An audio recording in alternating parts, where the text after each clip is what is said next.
ยพระสงฆ์ไม่ต้องเดินทางเข้าบ้านการใช้สื่อคือการทำงานเชิงรุกที่ดีที่สุดการรอให้คนเข้าวัดแล้วจึงแสดงธรรมเหมือนแต่ก่อนนั้นอาจจะสายเกินไป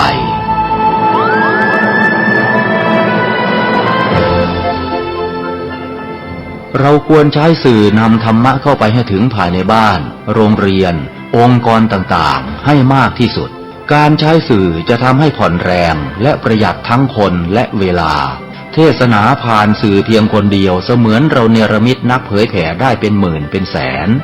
นักเผยแผ่นั้นนอกจากอบรมตามหลักสูตรธรรมดาเพื่อให้ได้วุฒิบัตรรับรองแล้วพึงอบรมเรื่องการเทศนาการเขียนการค้นคว้าซึ่งอาจจะเป็นเรื่องเฉพาะตัวแต่ก็สามารถฝึกขึ้นมาได้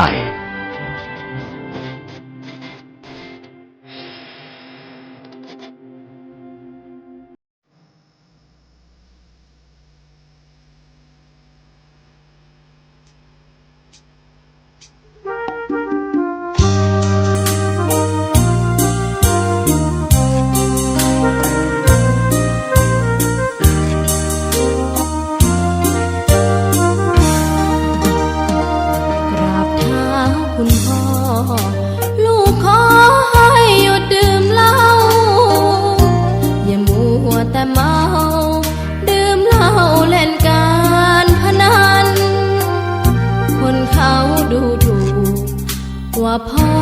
ขี้เกียจทำงานชาวบ้านรังเกียจเดียดฉันต่างประจานคุณพ่อสิ้นดีขอเจริญสุขญาติโยมสาธุชนท่านผู้ฟังทั้งหลายทุกท่านทุกคนก็มาพบกันอีกเช่นเคยในรายการธรรมะก่อนนอนณทางสถานีวิทยุศูนย์การเผยแผ่ธรรมและจริยธรรมศีลธรรมคลื่น 104.50 เมกะเฮิรตซ์รายการนี้ญาติโยมออกอากาศณที่วัดฝายหินตำบลสุเทพอำเภอเมืองจังหวัดเชียงใหม่อาตมาภาพตุเจ้าวัดหนองตองหางดงเชียงใหม่เป็นผู้ดำเนินรายการก็มีเป็นประจำทุกวันในวันนี้ตั้งแต่เวลาเดี๋ยวนี้เป็นต้นไปก่อนอื่นต้องขออนุโมทนาต่อเจ้าหน้าที่ทุกท่านทุกคนที่อำนวยความสะดวกได้นำเสียงเทปแห่งธรรมะเปิดให้แก่ญาติแก่โยมที่อยู่ทางบ้านได้รับฟังกันทุกสารทิศล้วนแต่มิตรในทางธรรมรายการนี้ไม่ใช่รายการสดเป็นรายการบันทึกเทปเหลือเมตตาธรรมจากเจ้าหน้าที่สถานีวิทยุแห่งนี้นำมาเปิดให้ญาติโยมที่อยู่ทางบ้านได้รับฟังกันตัวเจ้าต้องขออนุโมทนาในน้ำจิตน้ำใจของญาติของโยมทุกท่านทุกคนเป็นอย่างมากที่ติดตามฟังรายการนี้มาด้วยดีตลอดขอบใจมากๆขอบใจหลายๆท่านทั้งหลายต่อไปนี้อาตมาภาพจะได้นำญาติโยมบูชาพระรัตนตรัยแล้วบอกข้อศีลให้แก่ญาติแก่โยมเพื่อเป็นการเตือนสติที่ญาติโยมได้สมทานจากครูบาอาจารย์พระมหาเถระพระสงฆ์องค์เจ้าเป็นประจ แล้วจะได้นำเอาอานิสงส์การรักษาศีลตามหลักในทางพุทธศาสนาและครูบาเจ้าศรีวิชัยนักบุญแห่งล้านนามาบอกมากล่าวให้แก่ญาติแก่โยมท่านทั้งหลายได้รับรู้ว่านี่เป็นอานิสงส์การรักษาศีลห้าและศีลแปดต่อไปตั้งอกตั้งใจบูชาพระรัตนตรัยแก้วสามประการอันประเสริฐกว่าแก้วทุกชนิดในโลกนี้ไม่มีแก้วใดๆจะเทียบได้กับพระรัตนตรัยตั้งใจนะโยมนะอะระหังสัมมาสัมพุทโธภควาพระผู้มีพระภาคเจ้าเป็นพระอรหันต์ดับเพลิงกิเลสเพลิงทุกข์สิ้นเชิงตรัสรู้ชอบได้โดยพระองค์เองพุทธังภควันตังอภิวาเทมิข้าพเจ้าอภิวาทพระผู้มีพระภาคเจ้าผู้รู้ผู้ตื่นผู้เบิกบานกราบพระพุทธสวากขาโตภควตาธัมโมพระธรรมเป็นธรรมที่พระผู้มีพระภาคเจ้าตรัสไว้ดีแล้วธัมมังนัมสสามิข้าพเจ้านมัสการพระธรรมกราบพระธรรมสุปฏิปันโนภควโตสาวกสังโฆพระสงฆ์สาวกของพระผู้มีพระภาคเจ้าปฏิบัติดีแล้วสังฆังนัมมามิข้าพเจ้า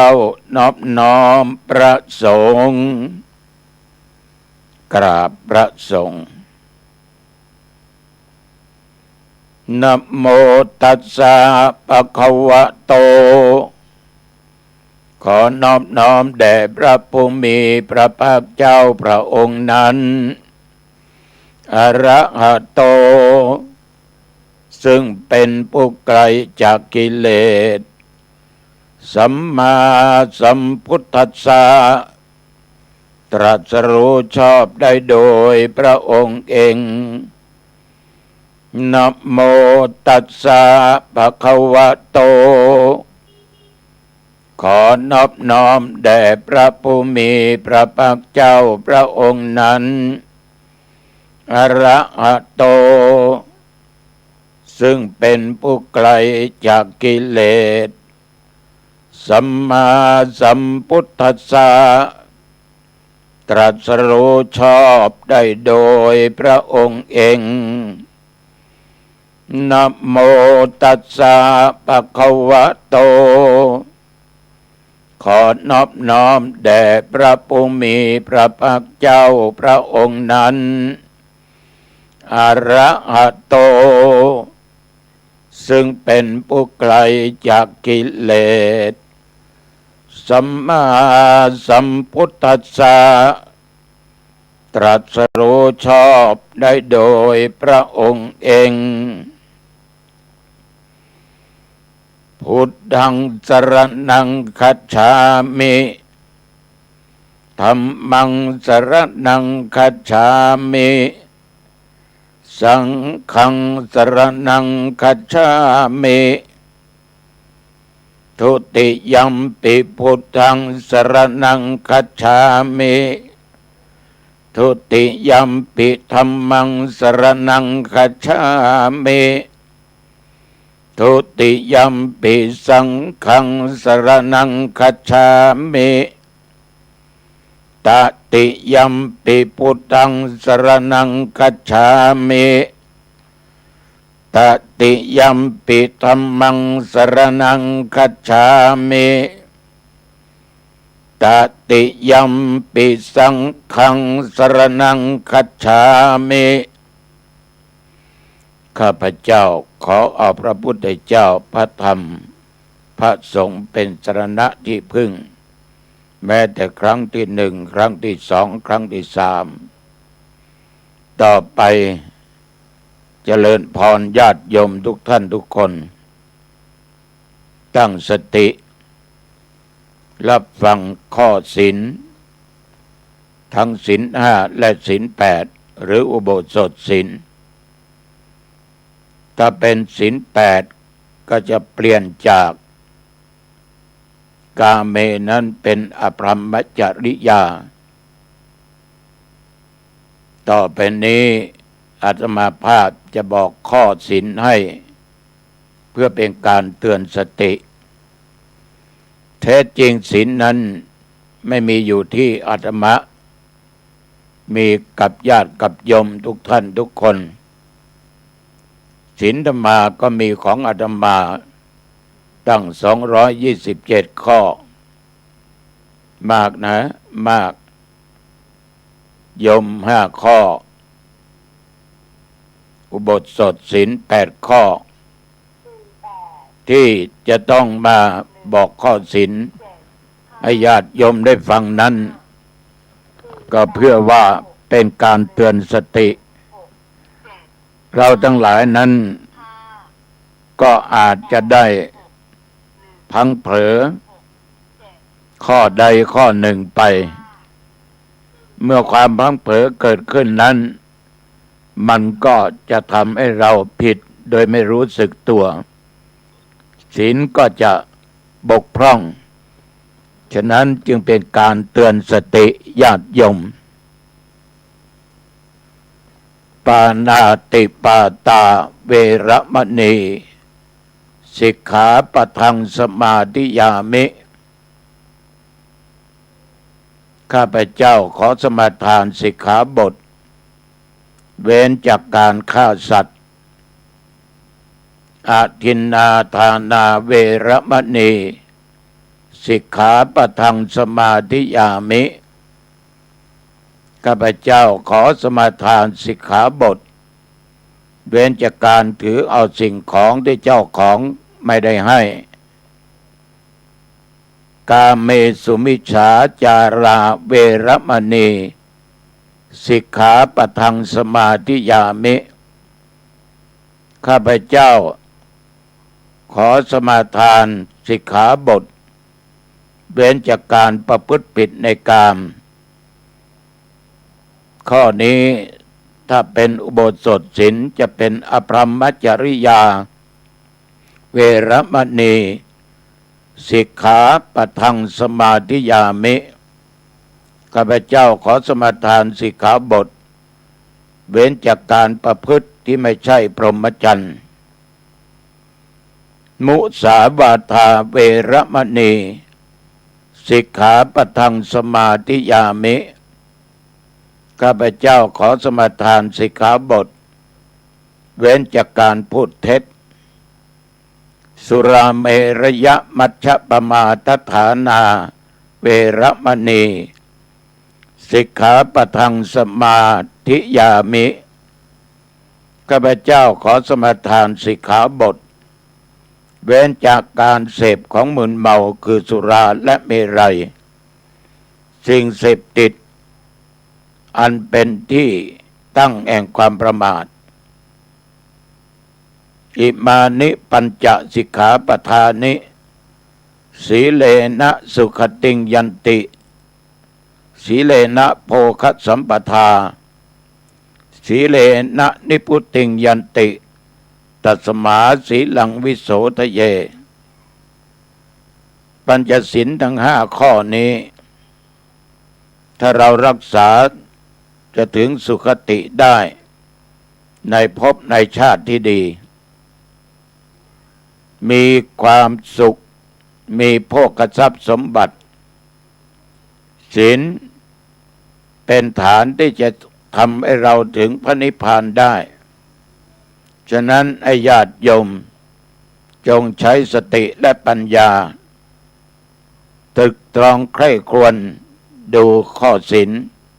ให้บริสุทธิ์อยู่ตลอดวิกาลโภชนาเวรมณีสิกขาปะทังสมาธิยามิข้าพเจ้าขอสมาทานสิกขาบทเว้นจากการบริโภคอาหารในเวลาวิกาลตั้งแต่เที่ยงแล้วไปนัจจคีตะวาทิตะวิสุกะทัศนามาลากันตะวิเลปนะธารณะมันดนะวิภูสนัฏฐานาเวรมณีสิกขาปะทังสมาธิยามิข้าพเจ้าขอสมาทานสิกขาบท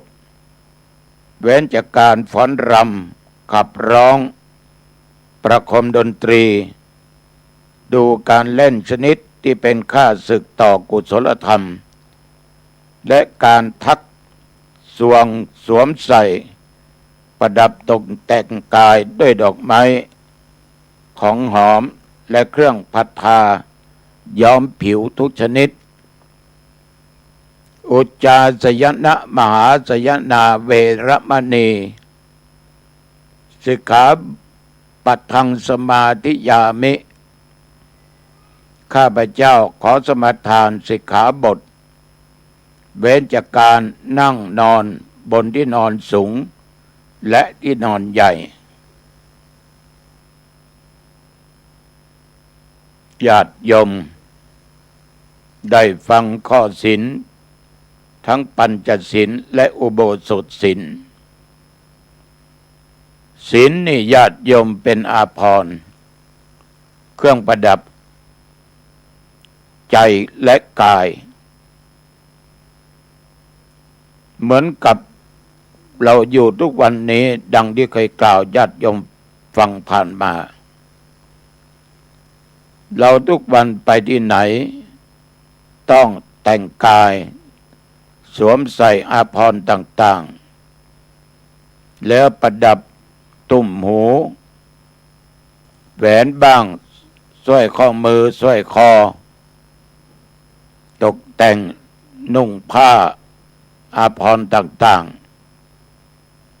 แล้วแต่ใจชอบมันเป็นการตกแต่งภายในภายนอกจะสดใสสวยงามมีราคาแพงขนาดไหนก็ตามดูเผินๆก็นึกว่าคนนั้นงามดีสวยดีน่าคบน่าประพฤติปฏิบัติตามเหมือนเขาแต่ภายในจิตใจนั้น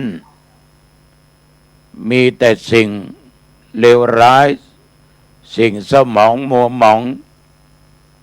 มีแต่สิ่งที่เป็นอกุศลเป็นบาปเป็นกรรมที่ไม่ดีเป็นคนใจร้ายเป็นคนที่ชอบลักขโมยเอาของคนอื่นนอกใจสามีภรรยาพูดเท็จโกหกด่าระลานดื่มของมึนเมาสิ่งเสพติดฝิ่นกัญชาโรอินยาบ้ายาม้าเป็นคนชอบกระทำสิ่งทุจริตก็เรียกว่าไม่มีศีลก็หมดท่า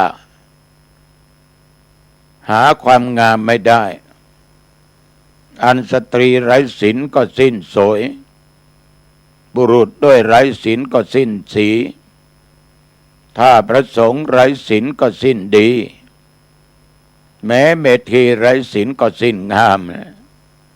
ไม่ว่าใครไม่ว่าบัณฑิตนักปราชญ์จะเป็นนักบวชโยมผู้ชายโยมผู้หญิงจะยากจนจะมั่งมีจะมีความรู้ขนาดไหนก็ตามได้ทำการทำงานดีอยู่ในตำแหน่งดีก็ตามถ้าไม่มีศีลหมดงามหมดอนาคตดับหมดดับจากโลกนี้สู่โลกหน้าไปสู่ทางทุกขติเพราะจิตมันมัวหมองเศร้าหมอง ฉะนั้นศีลเท่านั้นญาติโยมจึงจะเป็นอาภรณ์ประดับจิตใจพฤติกรรมต่างๆทางกายทางวาจาทางด้านจิตใจคนนี้มีศีลนี่ญาติโยมจะอยู่ในระดับไหนเพศใดก็ตามก็สง่างามทั้งกายทั้งวาจาทั้งทางด้านจิตใจท่านได้กล่าวถึงอานิสงส์ของศีลไว้มากอาตมาก็เอาตามพระธรรมเทศนาในแบบพื้นบ้านพื้นเมืองของเราท่านบอกว่าบุคคลใดรักษาศีลนั้นจะได้รับความสุขทั้งในปัจจุบันและอนาคตภายข้างหน้ามีมากถึง25ประการด้วยกันในโยมฟังนะศีลนี่มีอานิสงส์มากนะหนึ่งเมื่อนอนหลับก็เป็นสุขโยมลองคิดดูทุกวันนี้เวลานอนเนี่ยเดี๋ยวโยมก็ได้เข้านอนกันหลับเป็นไงบ้างหลับอิ่มหลับเต็ม บางคนนี่จะหลับกระสับกระส่ายทุรนทุรายจิตใจวุ่นวายเพราะเป็นคนไม่มีศีลอย่างคนที่ชอบฆ่าสัตว์ฆ่าคนรักของเขาประพฤติผิดในกามในลูกในผัวในเมียเขาโกหกหลอกลวงเขาเป็นคนขาดสติเพราะดื่มของมึนเมาสิ่งเสพติด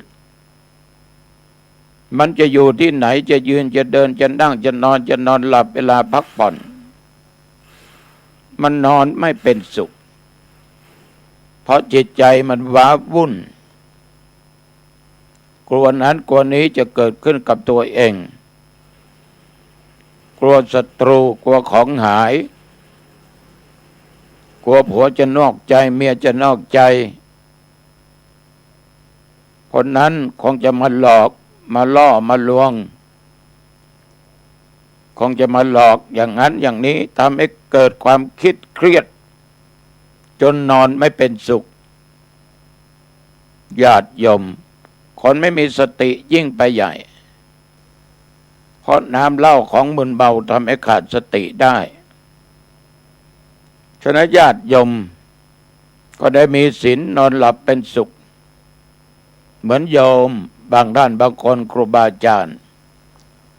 แต่มาพูดให้โยมบ่อยครั้งว่าสิ่งเหล่านี้เราผ่านมาหมดแต่มานี่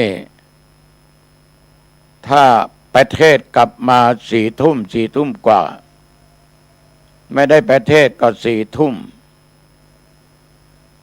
เข้าห้องนอนหลับหัวถึงหมอนไม่เกิน2 นาทีหลับบางคืนนี้ญาติโยมไม่ตื่นไปตื่นเอาตี 4บางครั้งก็ตื่นมาครั้งเดียวเข้าห้องน้ำกลับจากห้องน้ำมานอนบนเตียงหนุนหมอนหลับถึงเวลาตี 4ก็ลุกมาตามปกติเพราะอาตมาต้องตื่นตี 4ทุกวันนอกจากอาพาธตื่นมาเข้าห้องน้ำชำระทุกสิ่งทุกอย่างล้างหน้าล้างตามาไหว้พระสวดมนต์เจริญจิตภาวนาตี 5จัดรายการธรรมะปกิณกะนำญาติโยมไหว้พระสวดมนต์เพื่อเป็นมงคลต่อชีวิตหลับดีญาติโยมหลับดีและจิตใจนั้นน่ะมันมั่นคงไม่หวั่นไหวไปตามอารมณ์ต่าง โยมบางคนจะนอนหลับคิดโน่นคิดนี่จิปะทะมีเสียงอะไรดังนอนไม่หลับแล้ว เพราะไม่ปล่อยวางเก็บมาเป็นอารมณ์โยมจึงนอนไม่หลับคนที่มีสิ่งจะนอนหลับเป็นสุขตื่นขึ้นมาก็เป็นสุขเป็นข้อสองก็เพราะมันหลับดีนอนหลับดีตื่นมาก็ต้องเป็นสุขใบหน้าเบิกบานสดชื่นยิ้มแย้มแจ่มใสนอกจากนั้นญาติโยมคนมีศีลหลับดียังไม่พอตื่นมาก็เป็นสุขอีกโยมบางคนนี่นอนไม่หลับเช้ามาก็ไปคุยคนนั่นคุยคนนี้นอนไม่หลับไม่รู้เป็นยังไง นอนไม่หลับตื่นมาหน้าปูยี่ปูยำทำเป็นหน้าบูดหน้าบึ้งใบหน้าเคร่งเครียดเพราะอะไรโยมเพราะอารมณ์ต่างๆเนี่ยมันมีอยู่ในจิตในใจของโยมจิตใจของโยมมัวหมองเศร้าหมองมันก็ตื่นมาก็ไม่เป็นสุขลุกมาก็ไม่เป็นสุขมีจิตไม่เป็นสุขกระวนกระวายคนที่หลับดีตื่นดีนี่เวลาฝันก็ฝันดีไม่ฝันร้ายนะธรรมภาพนี่ไม่ค่อยฝัน ก็แปลกดีไม่ค่อยฝันถ้าจะฝันก็นานทีฝันว่าไปตรงโน้นไปตรงนี้ไปทำบุญที่โน้นที่นี่ไปเห็นญาติโยมพุทธบริษัททั้งหลายฝันว่าได้ทำวัดสวดมนต์แต่ฝันแปลกเคยฝันนะฝันว่าตัวเองตาย แล้วจะเผาศพตัวเองนะตัวเองตายเผาศพตัวเองตื่นมาก็ยิ้มกูนี่ตายไปแล้วเหรอ ก็ยังมีลมหายใจเข้าออกอยู่ถามว่าฝันตัวเองตายฝันร้ายไหมไม่ร้ายมันเป็นนิมิตที่ดีต่อตัวเราจะไม่ตายง่ายๆหรอก ญาติโยมไม่ฝันร้ายฝันในทางที่ดีนี่ก็เป็นอานิสงส์การรักษาศีลไม่ว่าจะเป็นศีล5อุโบสถศีล8ข้อ4มีชื่อเสียงเล่าลือไปทั่วทุกสารทิศคนมีศีลจะเป็นคนที่มีเมตตาทุกคนบอกว่าท่านนั้นเป็นคนใจบุญใจศีลใจบุญไปที่ไหนนี่ญาติโยมมีคนเคารพนับหน้าถือตาเล่าลือกระชอนไปทุกสารทิศเพราะกลิ่นของศีลเนี่ยมันหอมยิ่งกว่ากลิ่นอะไรทุกสิ่งทุกอย่างครูบาเจ้าศรีวิชัยเนี่ยหรือพระมหาเถระบางรูปตายไปแล้วโยมทั้งหลาย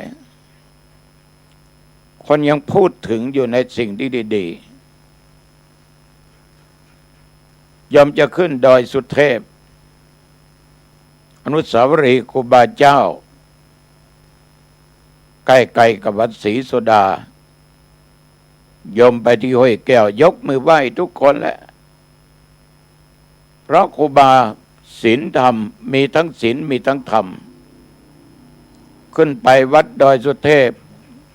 ก่อนจะขึ้นบันไดก็มีสารูปครูบาเจ้าจะไปทางลำพูนจะไปลำปางผ่านดอยติโอ้โหรูปครูบาเจ้าใหญ่เราเห็นก็ยกมือไหว้องค์น้อยก็ยกมือไหว้ แม้แต่เหรียญครูบาเราก็ยังบูชากราบไหว้กัน เพราะอะไรโยมทั้งหลายครูบาเจ้าศีลธรรมเล่าลือกันมาตั้งแต่ไหนแต่ใดแต่มายังไม่เห็นครูบานะจนอายุ80 ปีนี้ย่างเข้ามาแล้วนะครูบานั่นโยมทั้งหลาย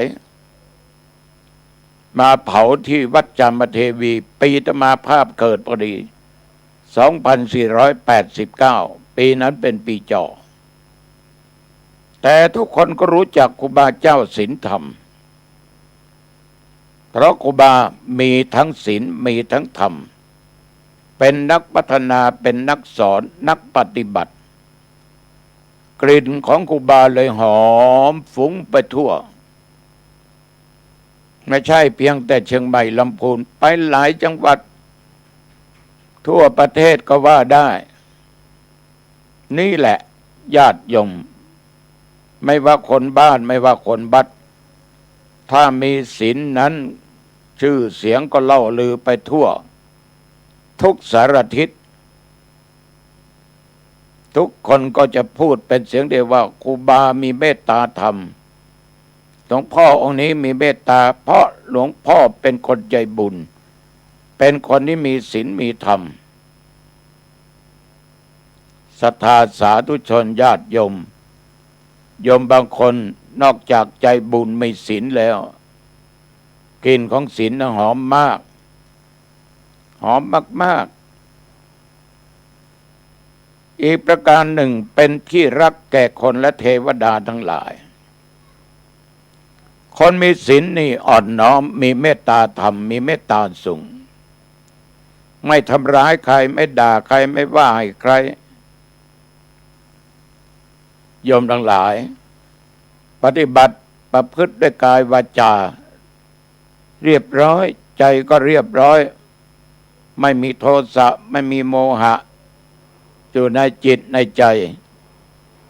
จึงเป็นที่รักแก่คนทั้งหลายเหมือนครูบาอาจารย์เหมือนญาติเหมือนโยมไปที่ไหนมีแต่คนยกมือไหว้แม่ออกคนนี้แม่อุ้ยนี่หน้าไว้เพราะแม่อุ้ยมีศีลมีธรรมพ่ออุ้ยมีศีลมีธรรมก็ยกมือไหว้พระสงฆ์ก็เช่นเดียวกันก็มีศีลมีธรรมเราก็ยกมือไหว้กันถ้าไม่มีทั้งศีลไม่มีทั้งธรรมนี่ไปที่ไหนนี่ญาติโยมจาตาเขาจ้องแล้วทำปากงุบงิบงุบงิบแล้วก็สะบัดหน้าไม่อยากจะทำบุญไม่อยากจะพูดจะคุยคนนี้คนใจร้ายคนใจโอดใจเอี้ยมโหดคนนี้เป็นคนขี้ตนีขี้เหนียวคนนี้เป็นคนขี้ลับเป็นคนมากๆในกามคุณคนนี้พูดไหนไม่น่าเชื่อเป็นคนหลอกคนลวงดื่มแต่ของมึนเมาเอาสิ่งเสพติดมันจะไปมีคนที่ไหนมารักเทวดาที่ไหนจะมารักฉะนั้นญาติโยมศรัทธาสาธุชนเราอยู่ด้วยกันในครอบครัววัดครอบครัวบ้านมีศีลก็อยู่เย็นเป็นสุขเทวดาก็อยู่ได้คนไปคนมาก็อยู่ได้อาศัยได้ไม่เดือดร้อนไม่ร้อนเพราะเราอยู่กับคนมีศีลมีธรรมฉะนั้นคนรักษาศีลจึงเป็นที่รักที่ชอบของคนทั้งหลายของเทวดาทั้งหลายแม่นว่าเราจะไปในทิศไหนก็ตามโยมทั้งหลายจะไปทิศไหนทิศใดก็ตามเทวดาก็ตามรักษาบันดาลให้คนอื่นมาอุปถากประถมไม่ให้ลำบากไม่อดไม่กั้นไม่อยากคนมีศีลเทวดาตามรักษาอยู่ตลอดอยู่บ้านก็รักษาแต่ถ้าว่าผัวเมียเป็นผัวเพียรเมียผีผัวยักษ์เมียมารด่ากันทุกวันทำร้ายร่างกายกันทุกวันเดี๋ยวก็ชามบินถ้วยบิน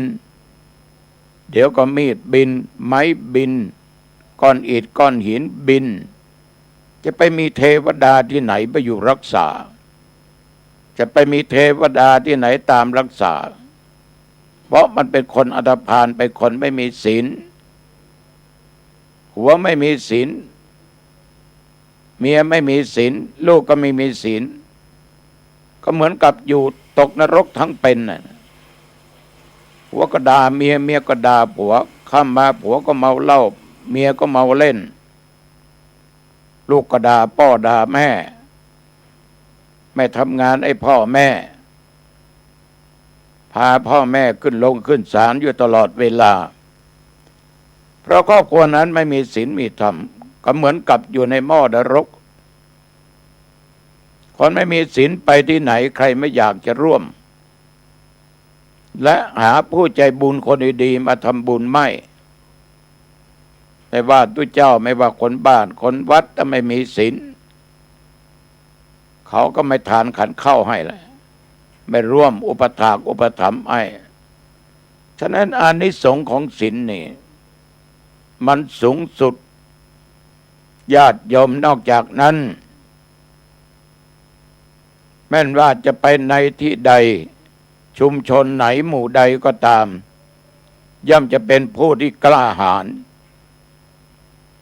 คนมีศีลเข้าไปในชุมชนใดหมู่ใดคณะใดเนี่ยองค์อาจกล้าหาญเหมือนราชสีห์นะเพราะศีลรักษาทุกคนก็จะเกรงขามต้อนรับขับสู้พุทธจาปราศัยอย่างดีมีปิยวาจาพูดออกมาชวนให้ฟังไม่ว่าคนบ้านไม่ว่าคนวัดไปที่ไหนนี่ญาติโยมมีแต่คนยำเกรงองค์อาจไม่ประมาทเพราะตัวเองไม่มีปมด้อยถ้าเป็นโจรเป็นขโมยใจเอี้ยมใจโอดฆ่าคนตายเนี่ยเป็นคนเจ้าชู้โกหกตอแหลเมาเหล้าอยู่วันยังค่ำเอายาเสพติดอยู่ตลอดเวลามันจะมีใครอยากเข้าหาญาติโยมคนอย่างนี้ไปที่ไหนคำว่าความกล้าหาญไม่มีนอกจากบ้าบินเท่านั้นฉะนั้นสาธุชนญาติโยมคนมีศีลมีธรรมจะเดินเข้าไปหาในชุมชนใดในชุมชนนั้นจะใหญ่ขนาดไหนมันก็เหมือนราชสีห์องค์อาจมากรัศมีออกคนเกรงขามแล้วคนนั้นมีความกล้าแต่กล้าในทางที่สุดกล้าในทางที่สุดคนมีศีลฉลาดในการพูดการเจรจาการพูดกันจาเพราะเพียงพูดอะไรออกไปใครก็เชื่อใครก็ยอมรับถ้าเป็นคนชอบโกหกตอแหลพูดอะไรออกไปเขาก็บอกว่าอย่าไปเชื่อมันนะ อย่าไปเชื่อมันเป็นคนไม่จริงคนชอบโกหก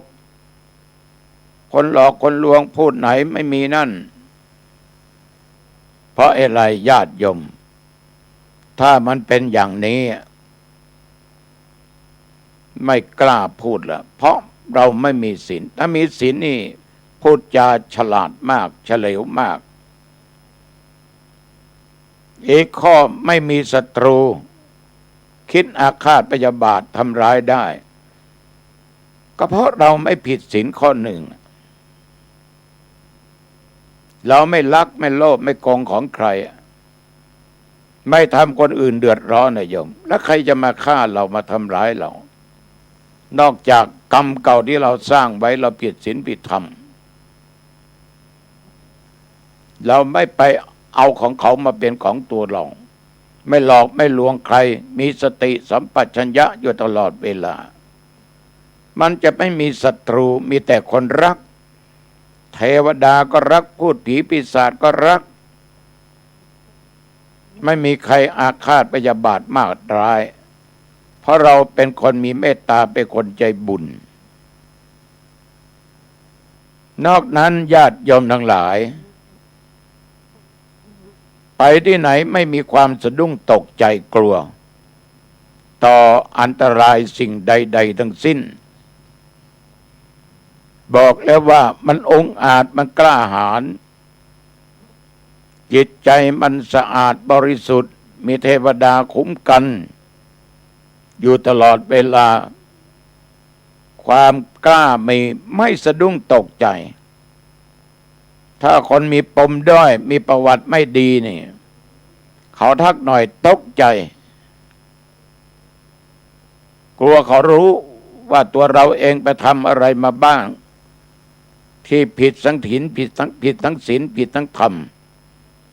ฉะนั้นบางคนนี่เป็นวัวสันหลังหวะทำอะไรไว้ไม่ดีหลายอย่างผิดศีลหลายข้อไปงานชุมชนไปโน่นไปนี่คนนั้นทักเป็นไงบ้านวันนั้นเอาทำไมมันรู้อ่ะคิดไปโน่นล่ะสะดุ้งตกใจ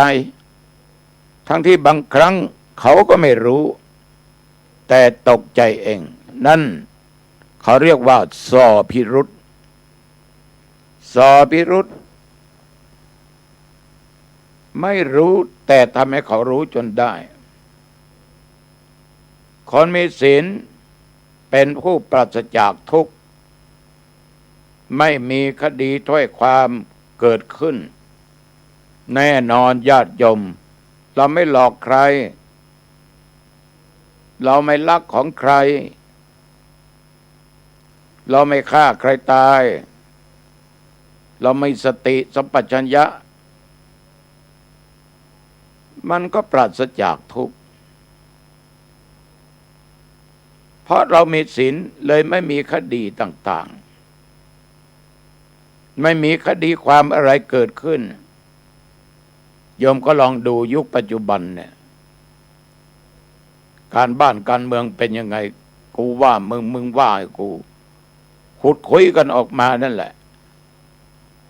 ก็เพราะเป็นงัวสันหลังหวะมันขาดศีลขาดธรรมก็มีข้อบกพร่องความเศร้าหมองมัวหมองก็เกิดขึ้นฉะนั้นเมื่อคดีมีนี่โยมมันก็เป็นทุกข์แต่ถ้าไม่มีคดีความต่างๆเพราะเรามีศีลอยู่ในจิตในใจความทุกข์ก็ไม่มีคดีภัยต่างๆความต่างๆก็ไม่เกิดขึ้นนี่ก็นับเป็นอานิสงส์อีกข้อหนึ่งผู้มีศีลย่อมมีสติและปัญญาหรือสติสัมปชัญญะมีหน้าตาเบิกบานยิ้มแย้มอยู่ตลอดเวลาแจ่มใสอยู่ทุกเมื่อพระไรยมคนมีศีลจะมีสติดีจะรู้ว่าอันไหนผิดอันไหนถูกจะทำอะไรคิดเพราะมีสติอันนี้ไม่ดีไม่ทำมีสัมปชัญญะความรู้ตัวเมื่อทำไปแล้วว่ามันผิดมันไม่ถูกต้องมันทำให้เดือดร้อนทั้งตัวเองและคนอื่นเขาหยุดไม่ทำเพราะมีสัมปชัญญะความรู้สึกตัวเมื่อมันเป็นเช่นนี้ไปที่ไหนหน้าตาเบิกบานอิ่มเอิบยิ้มแย้มแจ่มใสอยู่ตลอดเวลาโอ้ท่านใบหน้าเบิกบานผิวพรรณวรรณะดีนะยิ้มแย้มแจ่มใสดี นี่แหละอานิสงส์การรักษาศีลไม่มีความเศร้าโศกเสียใจแล้วก็มีอายุยืนไม่ตกใจไม่ต้องกลัวใครจะว่าใครจะหาเรื่องเพราะเรามีศีลอยู่ในจิตในใจความเศร้าโศกเสียใจจะไม่เกิดขึ้นเพราะเราไม่ได้ทำผิดอะไรคนมีศีลนี่มีอายุยืนประเทศหลายแห่งญาติโยมมักจะถามว่าทำไมพ่ออุ้ยไม่อุ้ยคนนี้มีอายุยืนวันนั้นประเทศโยมคนหนึ่งอายุ99 ปีเกือบจะเต็ม100อยู่แล้ว ไปสักกี่เดือนก็เต็มร้อยโอ้ทำไมคนตายอายุยืนท่านมีบุญเนี่ยก็บอกว่านี่แหละอานิสงส์ของศีลท่านไม่ได้ฆ่าสัตว์ไม่เบียดเบียนสัตว์ท่านจึงอยู่ด้วยสุขภาพกายใจแข็งแรงมีอายุมั่นขวัญยืนแต่ก็เราเมื่อถึงที่ตายมันก็ตายมีบุญมีบาปมันก็ตายเรื่องตายเป็นเรื่องธรรมดาเป็นเรื่องทุกคนจะต้องพบจะต้องเจอแต่มันไม่ถึงคราวตายเนี่ยไปตายก่อนนะกรรมตัดรอนคนมีศีลนี่จะมีอายุยืนญาติโยมมีอายุยืนฉะนั้นญาติโยมท่านผู้ฟังทั้งหลายใครๆอยากจะอายุยืนก็จงรักษาศีลจงรักษาธรรมอีกข้อหนึ่งมีปิติเอิบอิ่มอยู่ในใจว่าได้ทำความดีไว้เป็นที่พึ่งแก่ตัวเองแล้วมันจะมีความภาคภูมิใจคนที่มีสติจะสำรวจดูข้อศีลของตัวเองไม่ฆ่าสัตว์ไม่เบียดเบียนสัตว์ชื่นใจไม่ลักไม่โลภไม่โกงของใครมาสบายใจอิ่มเอิบยิ้มแย้มชื่นใจนี่มีสามีคนเดียวภรรยาคนเดียวไม่โกหกไม่หลอกไม่ลวงใครไม่ขาดสติไม่เอาของมึนเมาไม่เอาสิ่งเสพติดปิติอิ่มเอิบมันเกิดขึ้นมีความสุขอยู่ในจิตในใจว่าเรานั้นได้ทำความดีได้ทำความดีไว้เป็นที่พึ่งแก่ตัวเราเองโยมที่นั่งฟังนี่ที่เคยไปที่โน่นที่นี่มีสติสัมปชัญญะทบทวนดูข้อศีลได้ยินพระบอกข้อศีลให้เราขาดข้อไหนวันนี้มัวหมองข้อไหนชำระล้างด้วยสติสัมปชัญญะละบาปและมหาบุญญาติโยมท่านผู้ฟังฉะนั้นคนที่มีศีลนี่มีปิติเอิบอิ่มอยู่ในใจและเป็นที่ทำใจให้บริสุทธิ์หรือเป็นผู้ที่ทำใจให้บริสุทธิ์ญาติโยมคนมีศีลนี่จิตใจบริสุทธิ์นะเพราะมันไม่มีบาปไม่มีสิ่งอะไรที่ไม่ดีมาเกาะเป็นอารมณ์อยู่ในด้านจิตใจใจก็ไม่มัวหมองก็ไม่เศร้าหมองเป็นผู้มีความบริสุทธิ์เป็นเทวดาหับประตูอบายได้ญาติโยมไม่มีความสะดุ้งตกใจเลยคนรักษาศีลห้าไม่ต้องกลัวตกอบายภูมิไม่ต้องตายไปเป็นเปรตอสุรกายสัตว์นรกสัตว์เดรัจฉานไม่มีเพราะว่าเราเป็นคนที่มีศีลไม่มีความสะดุ้งตกใจใดๆทั้งสิ้นเพราะมีสติดีจิตใจบริสุทธิ์จึงไม่กลัวสิ่งเหล่านั้นขอพูดอีกสักข้อหนึ่งนะโยมนะยามเมื่อจะตายก็มีสติดีอันนี้แหละญาติโยมสังเกตดูคนที่ใกล้จะตายบางคนโอ้โหกระวนกระวายเคยฆ่าสัตว์ก็ส่งเสียงออกมาเหมือนกับสัตว์เคยทรมานสัตว์ก็ทรมานมากๆตายก็ไม่ตายดิ้นทุรนทุรายอดครวญอยู่ตลอดเวลาย่อมละหลายแสดงออกบางคนเคยเล่นไก่ชนเปื่อนบอกว่าร้อนที่โน่นที่นี่เขาก็เอาผ้าชุบน้ำมาเช็ด ตรงที่บอกว่าร้อนเหมือนกับใส่น้ำไก่นะญาติโยมบางคนนี่แสดงออกเลยนั่นคือกรรมนิมิตนิมิตที่ไม่ดีที่เราสร้างกรรมคือการกระทำไม่ดีมาปรากฏให้รู้ให้เห็นฉะนั้นศรัทธาสาธุชนญาติโยมคนที่มีศีลนี่เมื่อจะตายนี่สงบระงับบางครั้งก็ได้นั่งเฝ้าดูแลยังไม่รู้ว่าท่านดับจิตเมื่อไหร่ท่านตายไปเมื่อไหร่อันนี้เป็นอานิสงส์การรักษาศีลเฉพาะตัวอาตมานำมากล่าวให้ญาติโยมฟังได้15 ข้อแต่อีก10 ข้อนั้น